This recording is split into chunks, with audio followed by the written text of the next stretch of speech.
From Hollywood, California, the Lux Radio Theatre presents Madeline Carroll and Brian Ahern in Beloved Enemy.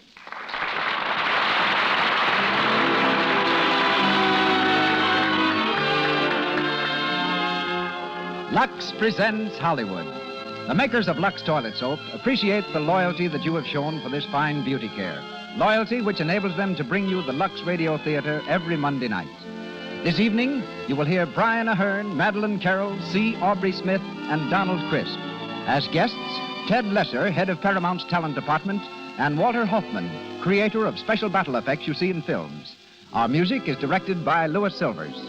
And now, our producer. Ladies and gentlemen, Mr. Cecil B. DeMille.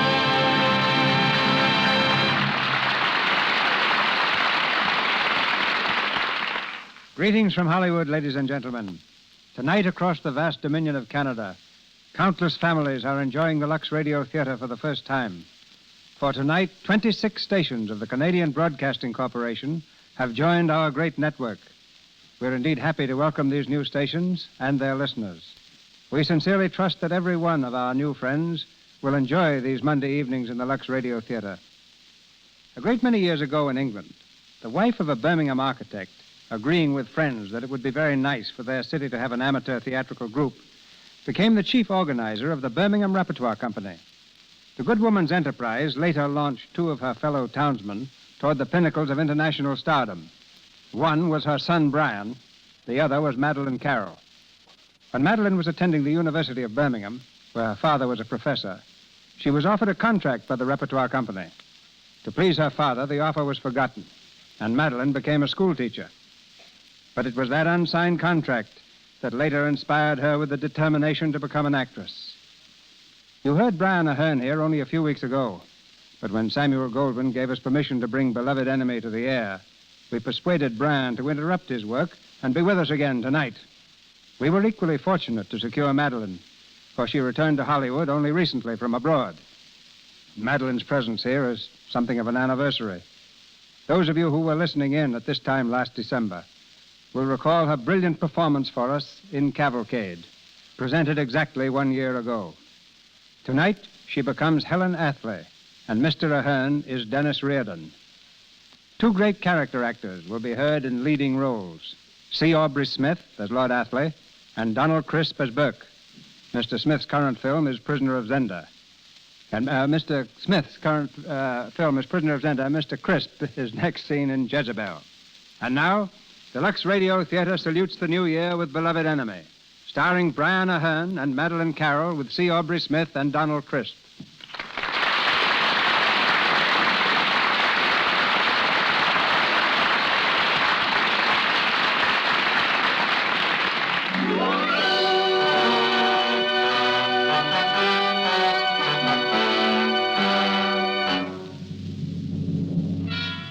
Ireland, in the year 1921. The fog-filled streets of Dublin echo to the martial sound of British troops, arriving under cover of night to stem the tide of Irish rebellion. On the side of Ireland, a young man fights blindly for his country's independence. A leader of the cause, he's unknown to the British, but known and loved by the Irish. Dennis Riordan, he's our man, Dennis. If the British ever catch him, the British will know. We'll stick with Dennis Riordan. Aye, Dennis is our man. Dennis Riordan. In the cold gray light of morning, after a night of terror, Dennis Riordan stands in a doorway, his hand raised to knock. He hesitates for a moment. Behind that door is a young wife, now a widow. He knocks quietly and the door is opened. Dennis, come in. What is it, Dennis? What's wrong? Kathleen. Where is Sean? Where is my husband? He's gone, Kathleen. Along with Donegal and Murphy. They did it themselves at headquarters. They did it? Aye, they blew up the place. Oh. They had to, Kathleen. It was a raid. They were raided by the British. If the records were found, it would have meant more lives than 3. And perhaps the end of the cause. Where is he? Can I see him? No, Kathleen. They were crazy. No, they were brave men. And you're crazy too, Dennis Riordan. Oh, can't you understand? He was my husband. I loved him. Quiet, girl. Oh, my What do you know about love? You've never let it come near you. You're ready to a cause. What good is that cause to me when he's dead? He's dead. Mother? Take hold of yourself, Kathleen O'Brien. What was the great noise, Mother? It's over now, boy. Go back to sleep. It's all over now. Is me father home, Mother? No, Father. Then can I sleep in the big bed till he comes? Yes. Yes, Father. I'll have to be going now. There's a meeting of the committee. We'll not be forgetting him, Kathleen. Nor will I.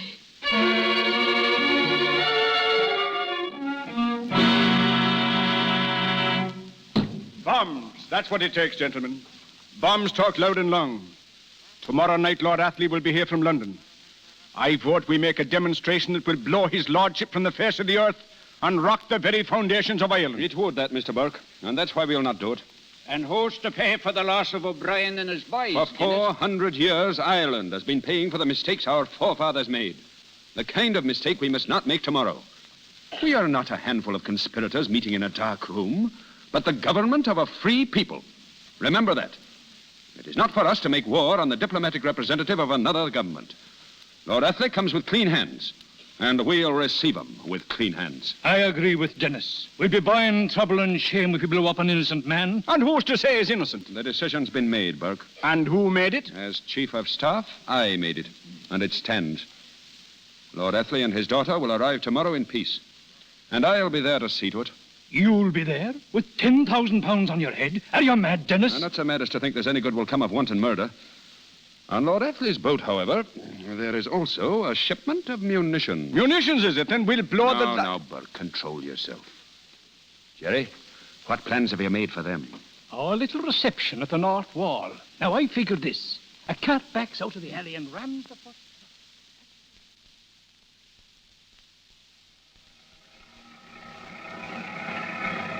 I'd feel a lot better, Lord Athley, if you and Helen were in the armored car back there. Nonsense, Colonel, nonsense. But riding up here, sir, with the munitions, it's not safe. I've never ridden in an armored car in my life. I'm not going to start now. How do you feel about it, Helen? They always looked a bit stuffy to me, Father. There doesn't seem to be much cause for alarm. Where are all the people in Ireland? I don't believe I've seen one yet. We've cleared the streets, Lady Helen. Precautionary measures. That sounds like open warfare, Colonel Loder. It amounts to that. Martial law, you know. And I regret it. Can't deal with people until they have their civil rights. I'm here to see they get them.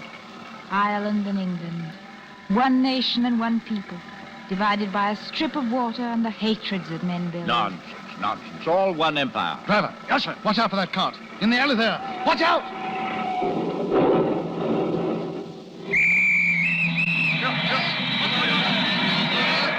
Clear the street there. Sergeant, put a guard around Lord Athley. Yes, sir. All right, sir, there's nothing wrong. It's just an accident. There won't be any disturbance. There's nothing wrong, sir. What's that? I say it's just an accident. There won't be any disturbance. What makes you so sure? Sergeant, arrest this man. Yes, sir. Bring him to headquarters. I want to see him there at once. And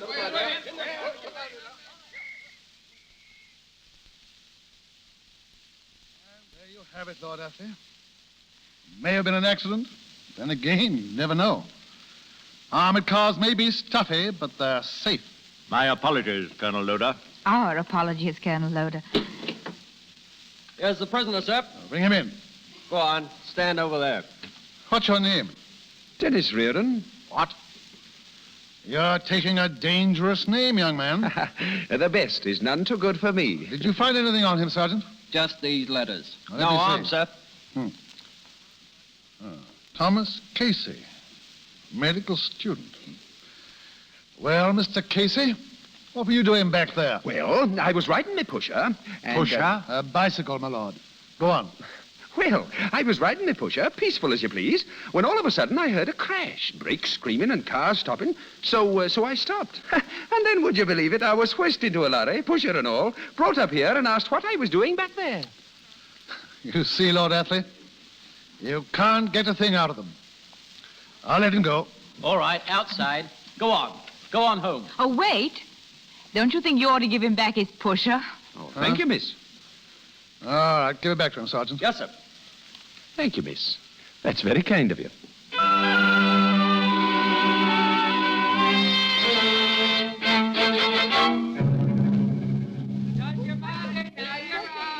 Go on now. Go on, you kids. Get away from this car. Get away. What's the matter, Sergeant? These kids, Lady Ellen, they're riding with chalk on the car. I've been chasing them all the time you was shopping. Get off that car. Get off you. Sergeant, that little one fell. Pick him up. Let me alone. Let me alone. It's all right. We ain't gonna hurt you. I'll take care of him. Go on now. Up it. Go away, the rest of you. Did you hurt yourself badly? Let me see. It's your knee, isn't it?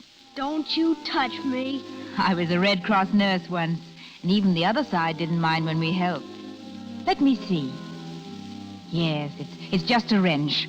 I'll take you home. Where do you live? Well, would you tell me your name?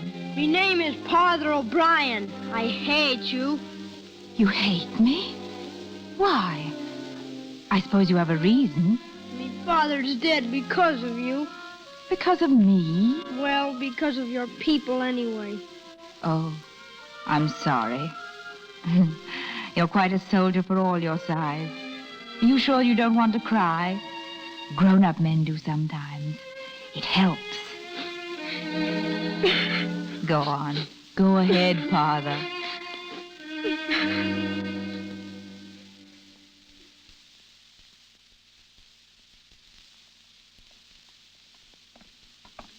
Is this the house, Father? It is. Carry him in, Sergeant. Yes, my lady. Who's there? Are you Mrs. O'Brien? Yes, I am. But you... Father is hurt. Don't be alarmed. He fell and wrenched his knee. Put him down, Sergeant, and wait outside in the car. Thank you for bringing him home. Would you like to have a doctor see him? Thank you. We can manage ourselves. She's nice, Mother. She has a nice smell. You should be very proud of him, Mrs. O'Brien. Oh, he's like his father. Oh, good morning, Mrs. O'Brien. Could I be of any assistance? Oh, good morning. Good morning.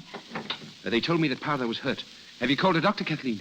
I should think a medical student like you could do well enough with a bruised knee. No one can understand English jokes but the English. Now, let me see it. Oh, Father, I feel that you will live. Madam, I'm afraid this is the wrong section of Dublin for you. We both seem to have a habit of popping up in the wrong sections of Dublin. Mr. Dennis Riordan, isn't it? What? You have a frightening memory for names, my lady. I wasn't apt to forget that one, Mr. Casey. Is there anything I can do? Aye, you can keep your benevolence to yourself. You shouldn't have come here at all.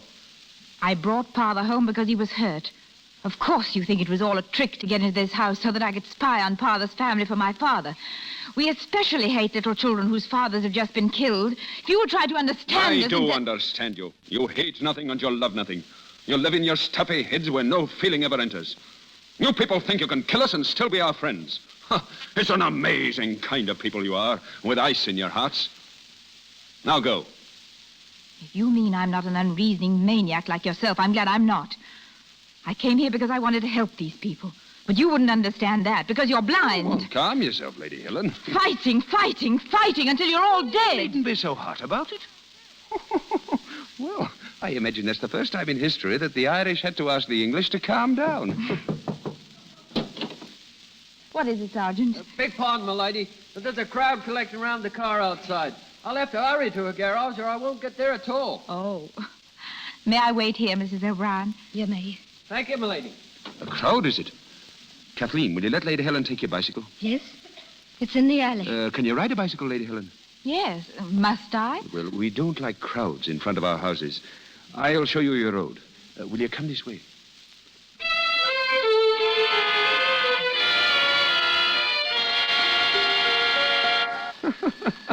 Well, if I were you, I'd concentrate on riding and not on the bell. Let me alone. I like it. Are you tired? No, not very. But you don't mind if we stop while I fill my pipe, eh? Oh, no, not a bit. You said you were just going to show me the road. Well, that's what I've been doing. You showed me a good deal of it. I imagine I could find the way now. Oh, I don't think so. You'd never get back to Dublin. Back to Dublin? Then this isn't Phoenix Park. All Ireland is a park. I don't understand why I have to cycle all over Ireland to get to my home. I shall explain. From Kathleen O'Brien's house, there were 2 roads. The first were men cycling through city streets. And with your kind of cycling, you'd have been killed for certain by an Irish lamppost. And this is by far the most pleasant road. I see. And it's only 10 miles longer. Well, you're not angry with me, are you? No, of course not. Ah, that's right, too. Are you hungry? No, thank you. Well, I am, and there's not a place for tea for a mile. You wouldn't care for a hatful of berries, would you? No, Well, all right. Good. There's a place by a stream, not far, where they grow so... Will you have some more berries? Thanks, I've had enough, I think. What do you do besides going to medical school and riding around the country on a bicycle? Would you really want to know? No. On second thoughts, I don't believe I would. Suppose I tell you instead what I'd like to do. As if I could stop you. It's a farm in County Galway I'd like, with some fine pigs and horses belonging to it. And a fine, spirited woman in the house, making a great clamour all the day. And the children driving me crazy with their goings-on. In County Galway, where they've never heard of the Troubles. What are you thinking? I'm trying to picture your farm, and you on it. You belong there somehow, away from all this hate and bitterness, where men sing about dying for a cause, forgetting that it means they must kill for it. You're not like that. Not deep inside. When a man wants peace as much as you do, there's no room in his heart for hate. I'm Irish. There's room for all. Is there? I wish you had that farm. I hope you'll have it soon. Do you now? Then tomorrow, maybe, you'll meet me at the Dublin market. I'll be buying the first pig. Will you help me pick him out? No. Why? I can't. Why not? I can't. Oh. I have to go now. Is it straight down the road? Yes, I'm sorry I can't go all the way with you. Business takes me elsewhere. Thank you. And goodbye. And you won't meet me at the market tomorrow? No. Oh, how will I return the bicycle to Kathleen O'Brien? Well, why not ride it back tomorrow? All right, I will. Thank you. And goodbye. And you won't meet me at the market tomorrow? No. Oh, if I ride the bicycle in tomorrow, how will I get back again? Ride it back. But how will... I have it. You take mine and I'll ride it back. But how will I get yours back? Meet me at the market tomorrow. Never mind. I'll take it back now. Goodbye. At 4 o'clock by the pig stalls. I'll be waiting.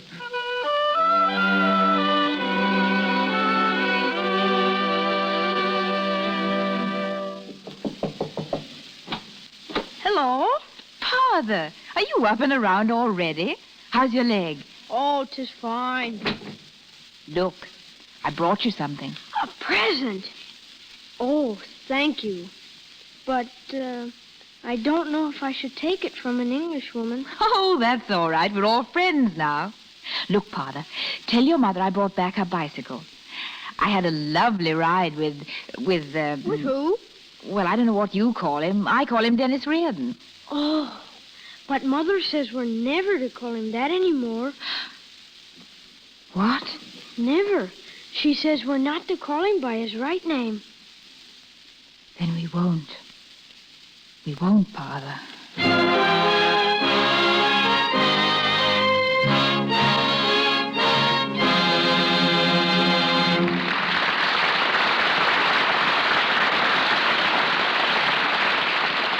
You have just heard Act One of Beloved Enemy. In just a few moments, we will continue with Act Two of our play, starring Brian Ahern and Madeline Carroll.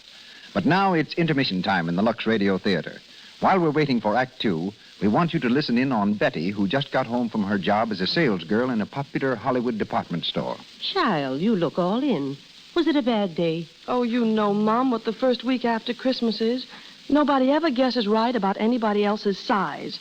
And everybody comes back to the store to exchange what they got for what fits. Oh, my feet. Why don't you take a short nap, dear? I'll have dinner ready in half an hour. Oh, I'm too tired to even do that. Oh, there's the phone. I'll take it. Hello? Oh, hello, Bob. The Trocadero? I'd love it. In an hour. Goodbye. Oh, Betty, you're not going dancing when you're so tired. Now, Mother, don't worry about me. I'll just pop in a Lux toilet soap bath and I'll be out a new woman. Well, I suppose if you must, you must. Now, don't worry, Mother. When I relax in a nice warm tub full of Lux toilet soap lather, I can just feel all the aches and pains fading away. I'll be fresh as a daisy in no time, and dainty, too. And later at the Trocadero,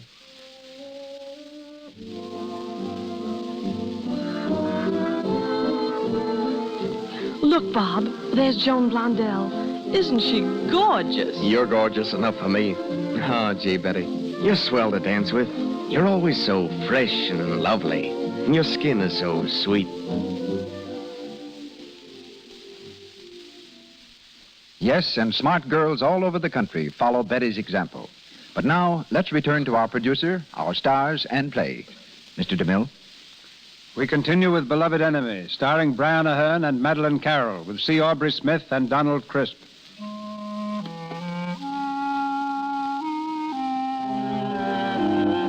It's later the same evening. Helen has arrived at home, tired and dispirited, knowing that the young Irishman who asked for her friendship is Dennis Riordan. She's met at the door by a servant who tells her that Lord Athley has been taken ill. She runs to his room and throws open the door. Father, Come in, dear. are you all right, Father? All right, dear, yes. A little tired, that's all. And discouraged. Discouraged? You? Yes. This is the most hopeless position I've ever been in. I can't conceive a more dreadful situation. War's a filthy job, Father. You know that. War? It's Dennis Riordan. He's our war. Dennis Riordan, who strikes in the night and disappears like smoke in the fog. Father, you mustn't excite yourself. We've got to find him. If anything is to be done, we've got to bring that man to justice. Father, how can you hate so much? He's one man, one out of millions. And he believes he's right, just as you believe it. You've a rather compelling way of presenting the Irish side of it, Helen. I can't hate them. I can't hate Dennis Riordan. But you can love England. And I do, but does that mean we have to hound one man? Does it mean we have to sneak upon him in some alley, bring him to his knees with a bullet in his heart? Yes, Helen, yes. Because the lives of thousands depend upon it. Because men are dying all over Ireland. Because of him. Then you mean if Dennis Riordan were captured, there'd be an end to all this trouble? I firmly believe it.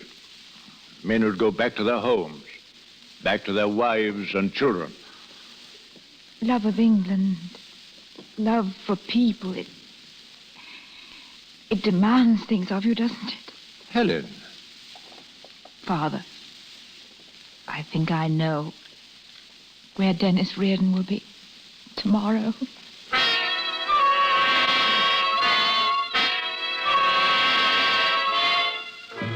Dennis Riordan, in the marketplace he was. They almost had him that time. Not Dennis. He slipped right through their hands. Like a seal in the water. Got away, he did. Slipped through their fingers. Right through their fingers. Slipped through their fingers. Right through their fingers. And that's the program, gentlemen. Any other business? Meeting adjourned. Good night, Burke.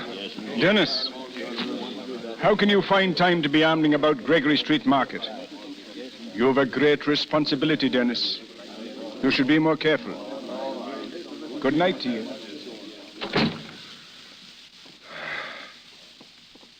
Well, Jerry? Now, about that marketplace, Dennis. What about it?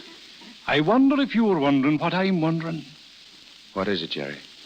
That was no ordinary roundup, as I looked at it. Well, Jerry? Well, I was wondering if anybody besides you and myself knew you were going to be there. I was thinking there must have been somebody. There was somebody. But I'd pledged my life she had nothing to do with it. She's English. You're right, Jerry. Everything tells me that she didn't. But I've got to know. And there's only one person who can tell me. Herself? Herself.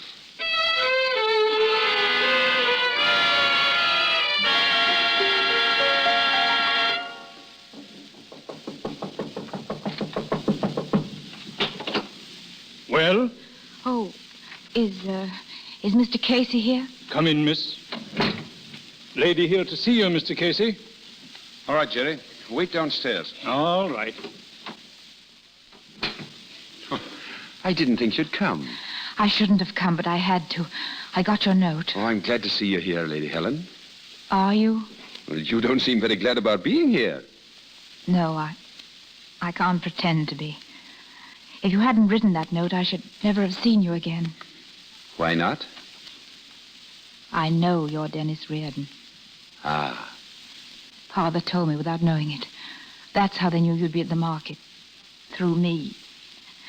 I can't apologize. That wouldn't mean anything. Because I'm not your friend. I'm your enemy. Did you tell them you were meeting me here today? No. Did you look to see if anybody followed you? There was no one. I haven't betrayed you. Today. Why did you come here at all? I thought it would be honorable to come and explain why I did it. But now that I am here, I don't feel very honorable about it. I can't explain it at all. Except that what made me do it was stronger than I was. Inform on a man, and then tell him about it. You're a strange woman.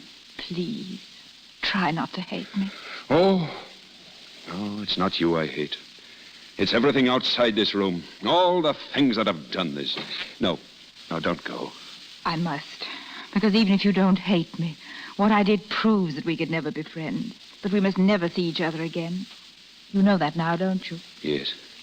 Yes, I know it now. But all the years after you've gone from me, I'll be thinking of what might have been. And maybe it would be good to know if we both thought of it the same way. Maybe it would. Every evening for a month, I'd have asked you to meet me at the hilltop. What would you have said when I asked you? I'd have said thank you. And all through the summer evenings, we'd have walked in the hills, side by side, not talking much. Wouldn't we have? Yes. And then one evening, I'd have put my arm around you, and us walking alone in the moonlight. What would you have said then? I don't think I'd have said anything. And then we'd have walked slower and slower and stopped. And I'd have said, it's an honest and a beautiful woman you are. Please, you must. Oh, but I must. And I'd have said, I love you. I love you. And after we were married, we'd be on the farm in County Galway, riding fine horses together, and us laughing crazy all the day. Please don't. And at evening, us sitting down in our own cool house, with the country tablecloth on the table, and the white bread, and the strong red tea in our cups. Goodbye. Goodbye. Oh, darling, God help us both. Helen. Oh, Helen. My darling.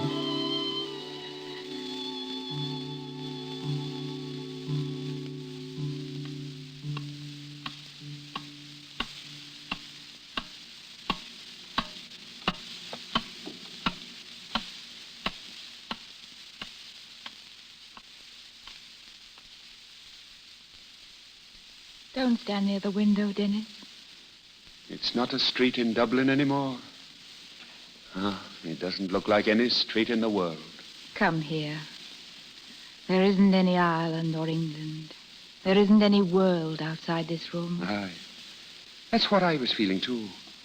Only my imagination's not working very good. It's a bit staggered, maybe. It's because I never dared dream of you all my life. Ireland was the only woman I ever knew. Ireland was my mother, and my sister, and my wife. Oh, Dennis. In your slow English way. Are you ready to say it now? Yes. Say it then. I love you. I love you. And Dennis, whatever happens, I'll want to be with you always.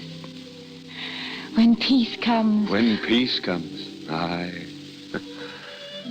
I'll begrudge every minute of every hour and every clock in the world until it comes. But when it does, and we're together again, we'll throw time out into the street and shut our windows on it. Forever. Well, Jerry? Have a look at the street. What is it? Dennis? Why, it's almost empty. There's 2 men in the doorway across the street, 2 on the corner. I don't like it. Jerry, go down and take a look at the back. They're in the back, too. Dennis! You brought them with you. You betrayed him this time just as you did. No! Pull down the blinds, Jerry. I tell you it was her. Will you do as you're told? He done it properly this time. Dennis, I'm frightened. I'm frightened, Dennis. It's a raid. They may not be coming here. They couldn't have followed me. It's all right, darling. It may be nothing at all. There's more of them now. Soldiers. They're setting up a gun on the corner. Dennis. And we talked of peace. Alleys are plugged up. There's soldiers coming down Donegal Street. We've got to move. Back window, Jerry. We'll take to the roofs and hope we can reach the corner. Open it. Go ahead. Dennis, wait. Hold me. Once more, darling. Hold me close to you. Just once. Just once. Oh, this can't be the last time, darling. It can't be. Go on, Jerry. Keep down, coming out. Dennis. Oh, darling. It's a funny place to be saying goodbye, isn't it? Goodbye, Dennis. Goodbye, darling. Keep down, Dennis.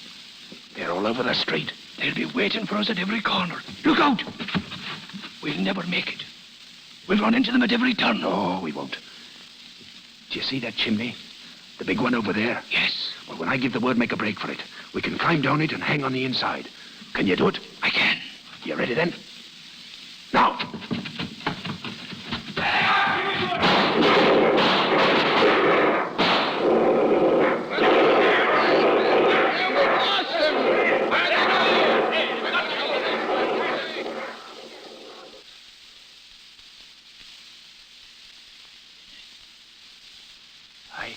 Do you suppose it's all right to climb out now?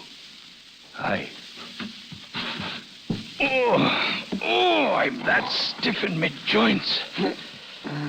If I die before you, Dennis, will you do me a favor? Will you make sure that I'm not buried hanging up? Faith, that was a near thing, Dennis. 'Twas a wonder we weren't killed entirely. The chimneys was quick thinking, and I'm grateful to you. But on the other hand, come to think of it, neither you nor I should have been in this neighborhood at all in the first place. You know I'd die for you, Dennis, if I was dying for the cause, too. Have you forgotten the cause, Dennis? Have you forgotten O'Brien? He died for you, Dennis. And Donegal and Murphy and the 18 lads at Duneen and the ones before them. Have you forgotten them all? Have you, Dennis? Jerry, on my honor, I'll never see her again. Ah, your word is good enough for me. And you have it. I'll never see her again.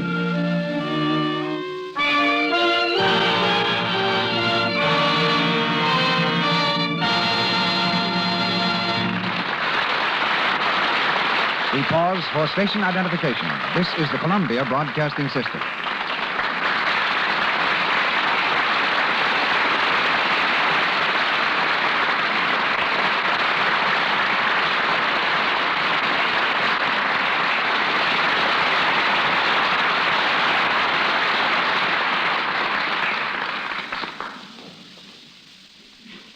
Madeline Carroll and Brian Ahern return to us shortly in the third act of Beloved Enemy. But now, during intermission time, let's take a glimpse behind the scenes of Hollywood and learn something about a little-known phase of picture making. Standing watch in the crow's nest of every studio, like the lookout man on a whaling ship, is the talent department, scanning a sea of new faces, hopefully waiting to capture another prize with a well-aimed contract. The head harpoon man at Paramount was once a New York attorney whose name is Ted Lesser. He says a newspaper, 100 years old, brought him to Hollywood. How'd that happen, Ted? About a year and a half ago, CB, I had occasion to go to Philadelphia. There I found that old newspaper with a record of an amazing trial.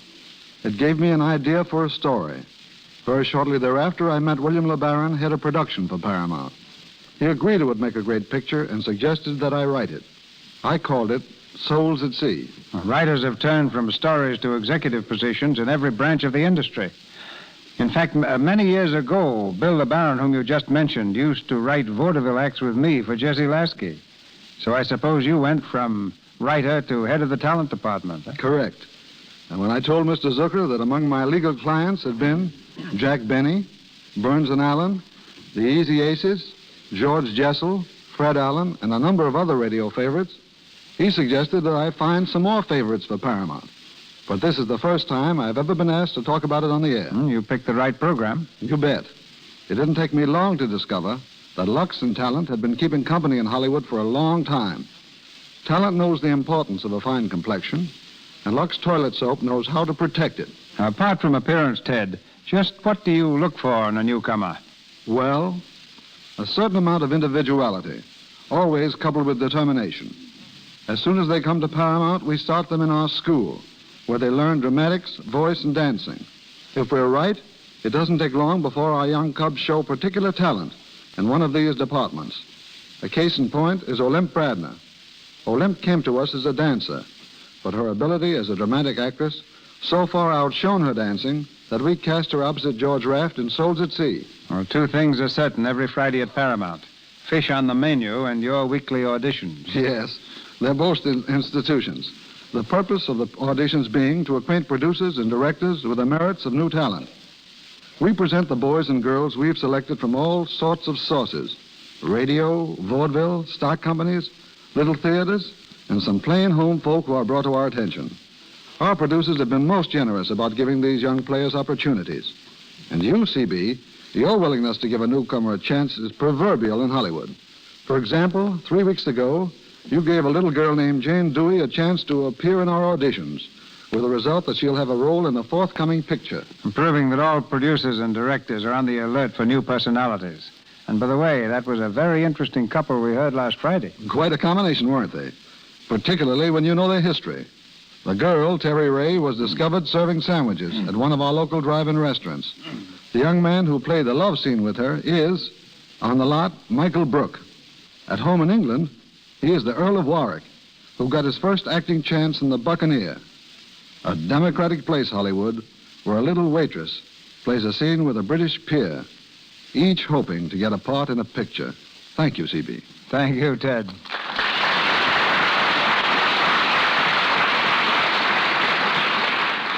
Madeline Carroll, Brian Ahern, C. Aubrey Smith, and Donald Crisp in Beloved Enemy.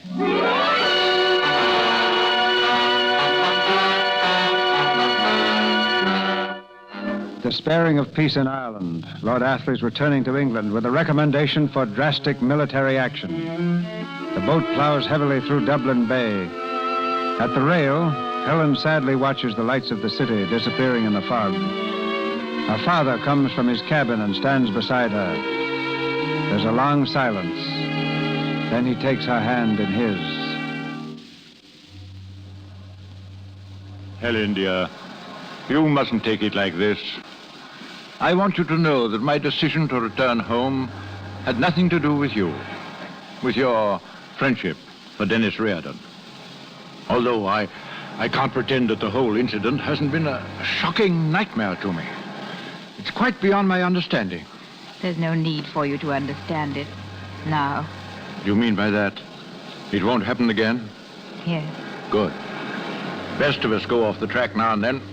The main thing is to get back. Father, don't talk to me as if I were a child.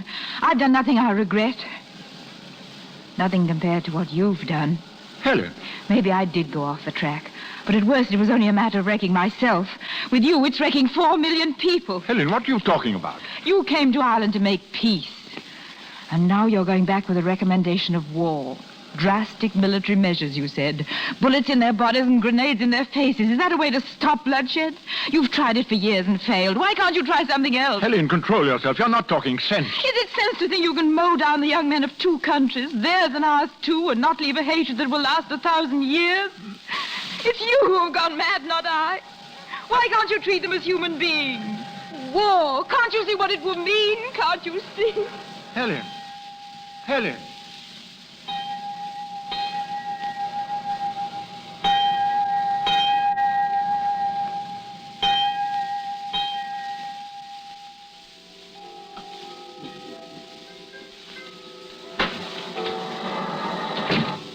Good evening, Lady Helen. Won't you come in? Is my father still in the council room, Preston? Yes, they've been in there all day. He telephoned me to meet him here. Father. Good evening, my dear. Is there any news? Very good so far.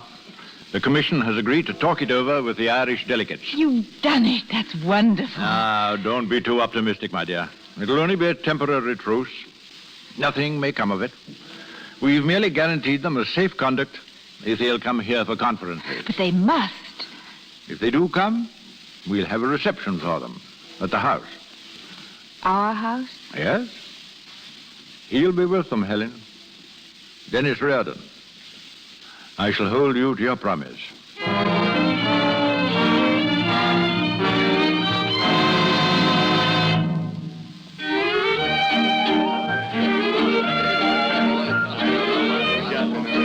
Duke and Duchess of Newcastle, the Portuguese ambassador and Madame Zamora, Lord and Lady Belmont. Well, Lord Athley, any word of our friends, the Irish? None, except that they arrived this morning. Rather late. Awkward if they don't come. You know, I never thought that... But tell me, is this Riordan really coming, Dennis Riordan? I suppose so. Nobody's seen him. Harry, look. There they are at the door. All 6 of them. Yes, the tall one, Riordan. They've come. Well, that's something anyway. Are we all together, gentlemen? Well, let's go through with it and call it history we are making. Names, please. What? What names shall I announce? Liam Durag, Seamus Flaherty, Cahill McGarhall, Thomas Braga, Michal Cahill, and Donna Rehead. I beg your pardon, sir. Liam Durag, Seamus Flaherty, Cahill McGarhall. Never mind. Just announce the delegates of the Irish Republic. That's the fine spirit. The delegates of the Irish Republic. Republic? Delegates of a republic? What infernal cheek. Republic, indeed.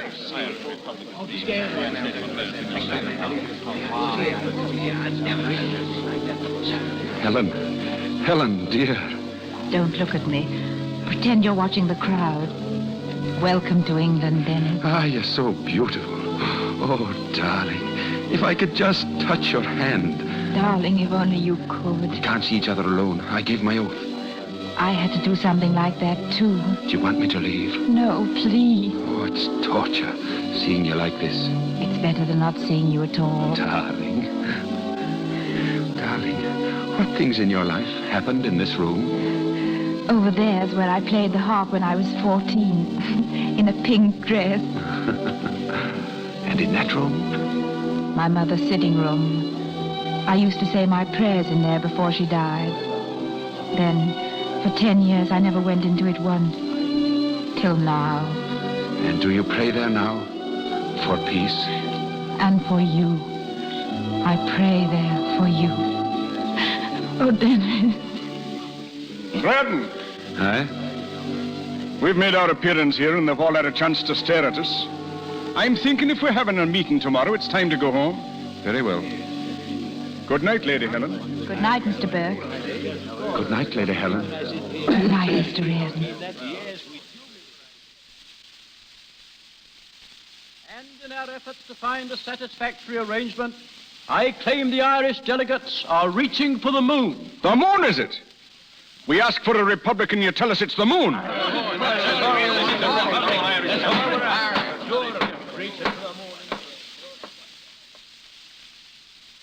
You've granted us minor concessions, yes. But you've continually avoided consideration of what we came for. You knew what was in our minds when we came. We hoped it was in yours. In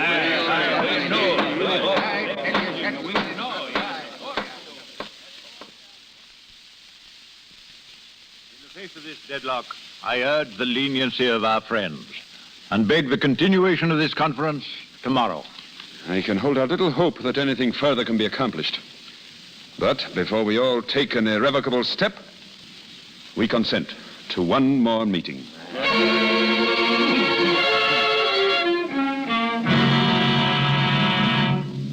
Sit down, Dennis. There's nothing to be gained but pulling a long face. They sent their best against us and we didn't flinch. What I want to know is, are we going to compromise with them? We're not. There's half of us wants it and there's half of us doesn't. Dennis Riordan has the deciding vote, and we know his feelings. Am I right? Dennis, here, where are you going? I'm going for a walk. At this hour of the night? I've been cooped up in rooms with people for 4 days. I want to get out by myself. A word with you, Dennis. Come here. Maybe I don't know your mind. Maybe you're willing to sign that treaty. But remember this, you took an oath. And if you break that oath, you'll be a dead man the minute you set foot in Ireland. Ah, get out of my way.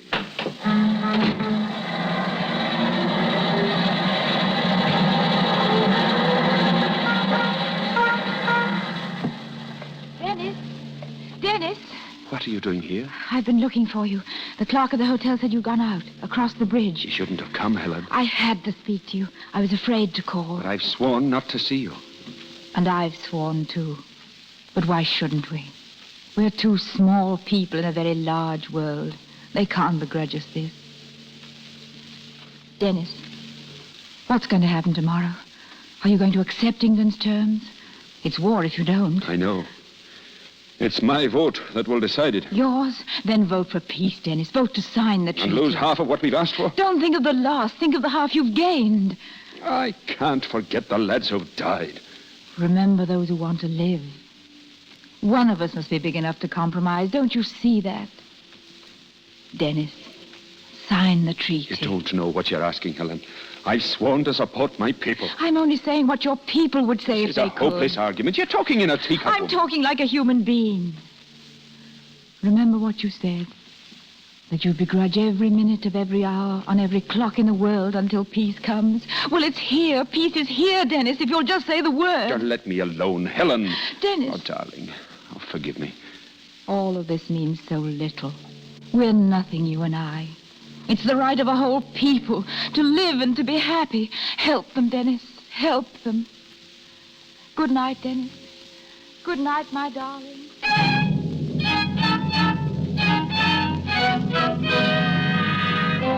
It's in the paper. Irish agree to sign treaty. Dennis Riordan signs treaty today. England will sign first. The pen, Lord Athley. Thank you. I really don't know what my party will say to this. It's political suicide for me, Mr. Riordan. Perhaps for both of us. Did you say political, Lord Athley? The pen, please.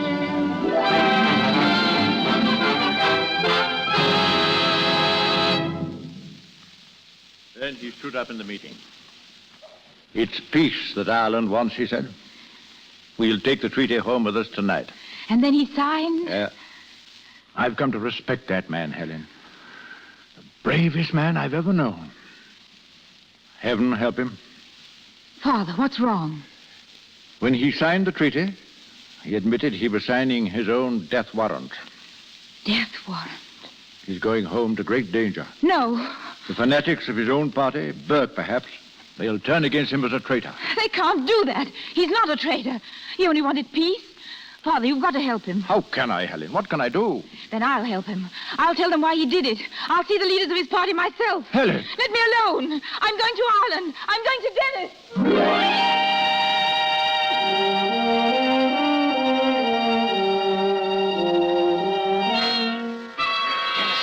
Him signed the treaty. And a good thing, too. There's peace in Ireland. There's some don't think so. He's speaking tonight. A meeting in the square. He's speaking to the crowd. Aye, if a bullet don't stop him. A bullet? Aye, a bullet.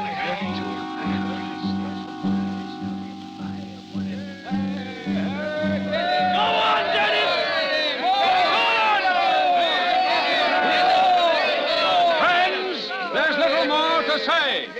We're a free state and a free people. The glory that is Ireland's now, we owe to those no longer here. The glory that will be Ireland's rests with you. We look to the future, to the youth of Ireland. For our land and our ideals are their inheritance. Dennis Riordan, he's shot. Take him to the hospital. Hey, to the hospital. Come on, to the hospital.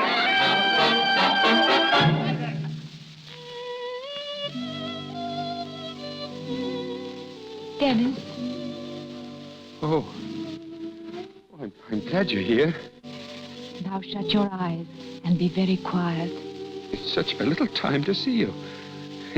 It's always such a little time. Our love's been like Solomon Grundy's life. Born on Monday, married on Wednesday, and on Sunday. Huh. It's been a funny kind of love. A funny kind of love. We knew in the beginning. We never had a chance. We're going to have our chance now. Oh, Dennis, we're going to live with each other the way other young people live. Oh, my darling, when you're well, we'll never talk about anything important again. Your hair is such a fine color. I never had the time to tell you. You will. But that's a pretty dress you're wearing. I like your dresses. Just wait and see the dresses I'll wear for you. And I like the way you walk. Not looking where you're going. Someday you'll fall down and break your lovely neck. Oh, darling, does it hurt? No. It's funny. We've said goodbye to each other every time we've met. It's not goodbye. We'll always be with each other. Always. That's right. We'll never say goodbye. Because we'll always meet again somewhere. Won't we, darling? Yes.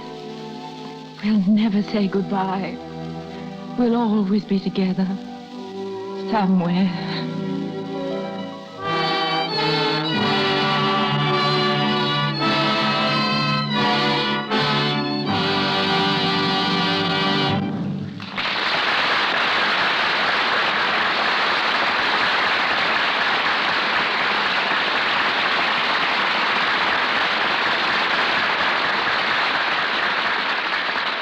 And so, beloved enemy joins the long procession of Lux Radio Theatre productions. Later, we'll hear again from Brian Ahern and Madeline Carroll. The next time you see a film with war scenes such as Beloved Enemy, bear in mind that you're witnessing the most dangerous and realistic phase of motion pictures, a phase in which our next guest is unsurpassed. The explosions that occur in the midst of actors that apparently blow them to pieces are not trick explosions. They're caused by those deadly instruments of destruction, dynamite, flash powder, and black powder. And the fact that no one's actually harmed is to the everlasting credit of men like our guest, Walter J. Hoffman. In his grimy, powder-stained hands have rested literally the lives of 100,000 actors. For 27 years, he's devoted himself to death and disaster. He's started battle after battle, wiped out countless armies, discharged enough ammunition for a dozen wars, and has actually destroyed millions of dollars in property. Yet he has the amazing record of never injuring a soul, never causing an accident. He created the battle scenes in The Birth of a Nation and helped me in one of the first pictures I ever made, The Warrens of Virginia. And so I've gone to him ever since. In the old days, we called him Slim Hoffman, and he bore the title of Powder Monkey. But today they call me Mr. Hoffman and tell me I'm a special effects man.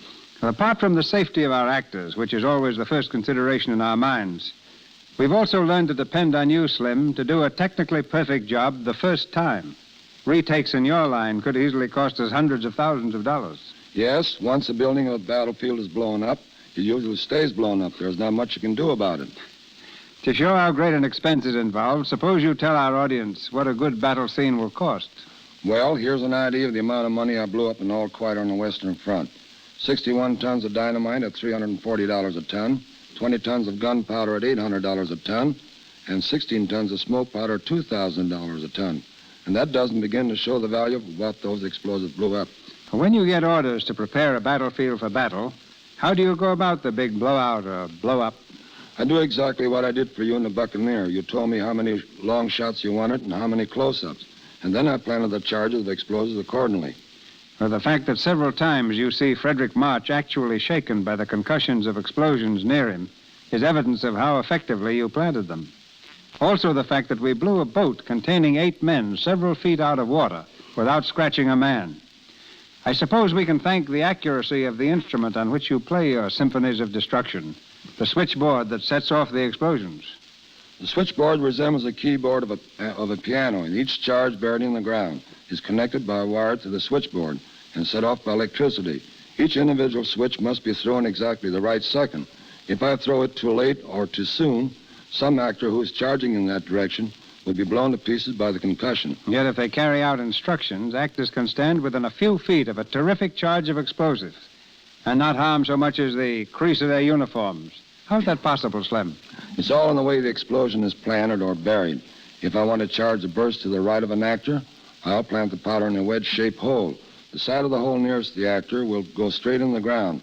The other side will slope into the ground at an angle. The angle is what aims the direction of the explosion. As long as the actor stays where he belongs, he's absolutely safe. We can't mark the location of the explosive because the mark would show up in the film.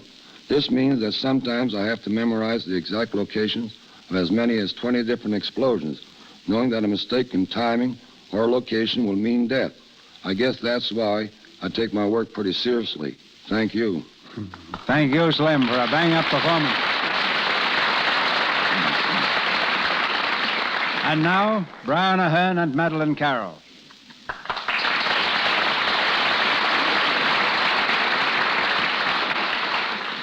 The last time I was here, Mr. DeMille, I played an Englishman to an Irish girl, but tonight I'm quite on the other side of the fence. I feel especially glad to have had the opportunity of playing my old part in Beloved Enemy this Christmas, because in a world which lies in the shadow of wars and threats of wars, it's a story which reaffirms the Christmas message of the necessity for peace and goodwill among men.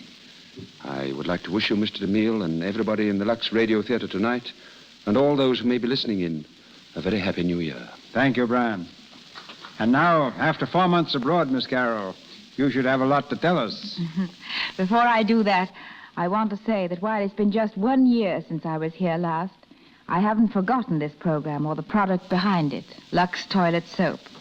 I'm sincerely glad of the opportunity of telling you how much I enjoy using it. And as for the trip abroad, I was greatly impressed by one thing. Wherever I went, I was always asked the same question. What do the American people think of us? I realized then as never before what a responsibility we of the films have.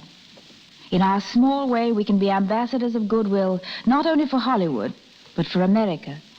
And I did my best to tell them how eager this nation is for friendship and harmony. Yes, this year of 1937 has had its grim aspects. But let us fervently hope that as the old year fades, it will carry away with it doubts and distrust, that the new year will bring the world a new outlook of peace and understanding. Good night. Good night, Miss Carroll. Miss Carroll appeared through courtesy of Walter Wanger Productions. Mr. Ahern is now making Merrily We Live at Hal Roach Studios. C. Aubrey Smith is from Selznick International Studios and Donald Crisp from Warner Brothers. Louis Silvers is from 20th Century Fox Studios and was in charge of music for their new picture, Love and Hisses. Back again to Mr. DeMille. The Lux Radio Theatre starts its new year with a flourish next Monday night when we bring you Claudette Colbert, Fred McMurray, and Walter Connolly. The drama in which you'll hear them was originally written as a novel by that master Booth Tarkington and later became a hit film. A simple, tender romance of universal appeal. The story of a small-town girl who tried so hard to be worthy of the man she loved. Its title, Alice Adams.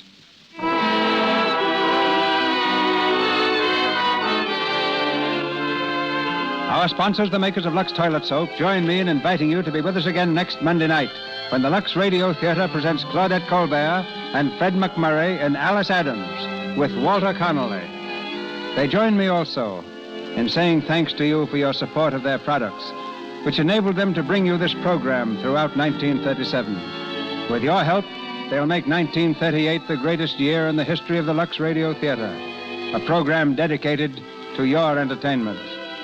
It's the sincere hope of all of us who work continually here in the Lux Radio Theatre with this weekly presentation that the new year will bring all of you the things you most desire, the things closest to your hearts. This is Cecil B. DeMille saying good night to you from Hollywood.